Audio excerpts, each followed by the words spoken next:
est-ce que on peut organiser une élection et lorsque vous voulez remplir les critères de participation à cette élection, on vous empêche. Les sous-préfets vous empêchent. Aujourd'hui, nous ne l'imaginons pas. Nous avons vu des images. Non seulement nous avons vu des images, il y a des sous-préfets qui ont reconnu aujourd'hui qu'ils empêchaient les candidats du MRC, les militants du MRC de constituer des listes. Mais quand on va à ce jeu, on ne va plus, on n'a plus d'égalité de chance avec nos adversaires, n'est-ce pas? Le jeu est déjà biaisé d'avance. Oui, à quoi ça sert d'aller donc vers un combat où, comme je parlais d'adversité, je prends un exemple, un match de football où nous sommes d'accord, le stade appartient à l'adversaire, l'arbitre, c'est l'adversaire, les tickets pour les supporters, donc l'occupation des gradins, c'est l'adversaire, le ballon que nous allons jouer, c'est l'adversaire, le commissaire du match, c'est l'adversaire, le sifflet, c'est l'adversaire, les médias qui vont venir filmer le match, c'est l'adversaire qui décide le tout. Mais à un moment donné, si nous allons au match une fois, deux fois, trois fois, et on nous bat, et qu'on vient toujours se plaindre, le problème c'est qui? C'est l'adversaire ou c'est nous? Hein? Vous allez à un match où vous savez que l'adversaire a déjà tout piégé, mais vous allez toujours à ce match. Et puis quand vous décidez de ne pas partir, on vous dit que vous avez pris le match, que vous êtes un petit parti politique. Qu'est-ce que vous dites? Oui, nous acceptons d'être un petit parti politique. Mais pourquoi vous ne voulez donc pas compétir à armes égales avec les petits partis politiques? Si nous sommes petits, combattons à armes égales. Modifions le code électoral. Non, vous devez savoir ces choses. C'est ça le militant. Parce que si vous allez, on va vous dire, mais au quartier, un jeune qui a suivi une émission va dire, ah, c'est bien, on vous voit quand même, vous êtes dynamique, mais vous n'allez pas aux élections, vous faites alors tout ça pourquoi? Dites-leur que non, le jeu politique c'est la participation. Nous avons participé par le boycott, parce que le jeu électoral doit être un jeu sain, transparent, avec une égalité de chance pour nous tous. Nous le méritons. C'est pour ça que nous sommes venus en politique. Personne n'est venu en politique pour se faire tuer. Ou alors pour qu'on te considère comme un idiot. Chaque fois tu vas. Chaque fois tu vas. Et quand vous posez donc les véritables problèmes, on va commencer à vous raconter. Oh, il a dit les moutons du Nord. Oh, il a dit ceci. Il a dit cela. Ça, c'est la diversion. Vous avez compris? Ça, c'est pour qu'on ne regarde pas l'essentiel, le bilan. Parce que je vous ai dit tout à l'heure, oui, et le leader doit savoir faire le bilan. C'est aujourd'hui que vous devez être à même de pouvoir faire le bilan. Parce que ça s'apprend. Vous devez pouvoir faire le bilan. Nous avons commencé où? Nous avons décidé d'adhérer au MRC. Pourquoi? Et lorsque nous évoluons, parce que ce qu'on va offrir aux Camerounais aujourd'hui, je vous assure, c'est historique.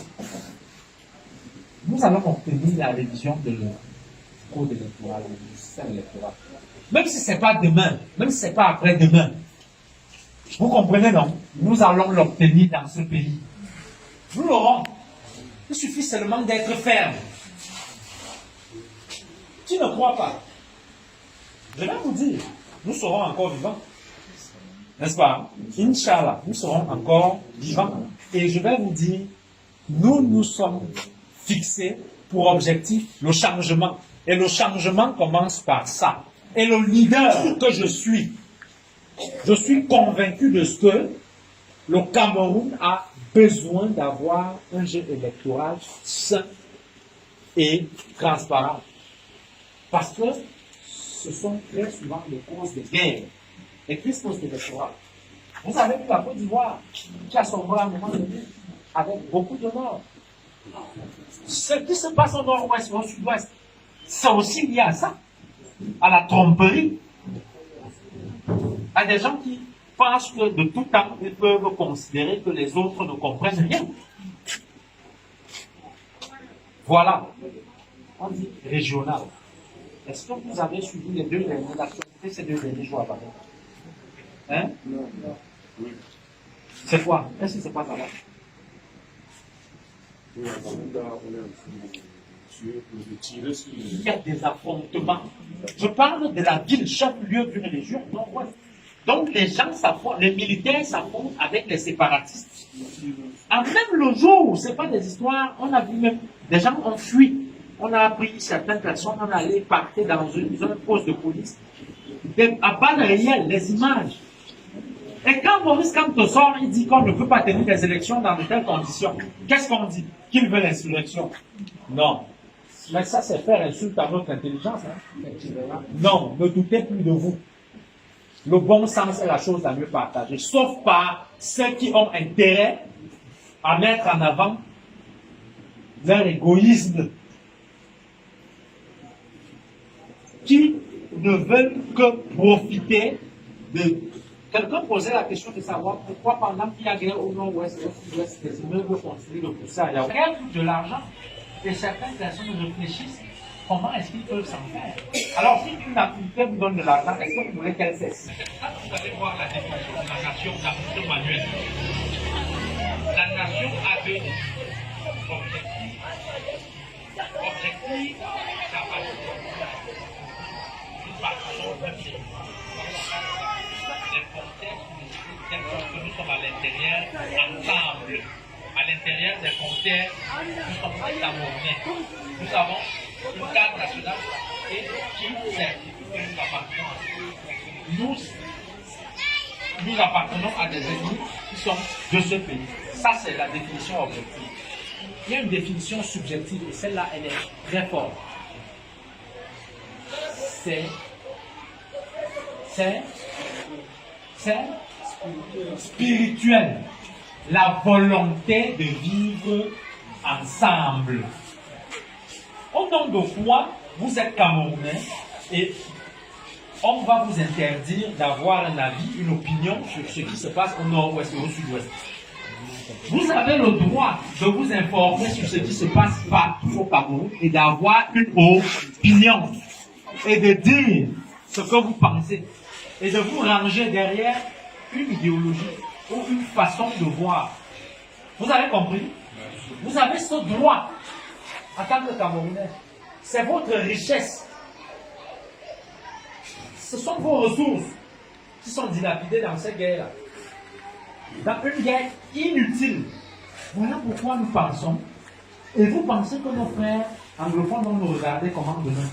Que quand ils étaient en guerre, nous on était dans les élections. N'est-ce pas? Hein? Quand eux ils étaient en guerre, nous on était dans les élections. Vous allez leur répondre, mais c'est votre problème. Vous allez faire la guerre parce que vous voulez faire la guerre. Demain, quand vous aussi vous serez en guerre, les autres vont dire c'est votre problème. C'est donc ça le MRC.